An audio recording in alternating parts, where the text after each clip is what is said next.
চোরাই পথে আর কোনো নির্বাচন হতে দেওয়া হবে না বলে জানিয়েছেন জামায়াতের আমির শফিকুর রহমান। সকালে কিশোরগঞ্জের কটিয়াদি কলেজ মাঠে নির্বাচনী জনসভায় তিনি বলেছেন, পাচার করা অর্থ ফিরিয়ে এনে তার দেশের উন্নয়নে কাজে লাগানো হবে। দেশের মানুষ পরিবর্তন চায় বলেও মন্তব্য করেন আমির। তিনি আরও বলেছেন, 13 ফেব্রুয়ারি থেকে সেই পরিবর্তন শুরু হবে।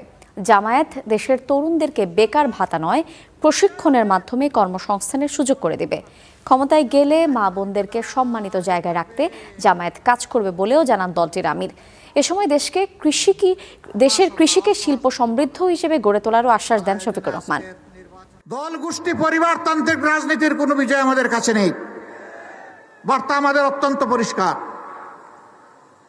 এই পথে পুরানা রাস্তায় যারা হাঁটতে চাইবেন অন্ধকার গলিতে, তাদের রাস্তায় তারা হাঁটুক। আমরা সদর রাস্তায়, আলোকিত রাস্তায় হাঁটবো ইনশাল্লাহ।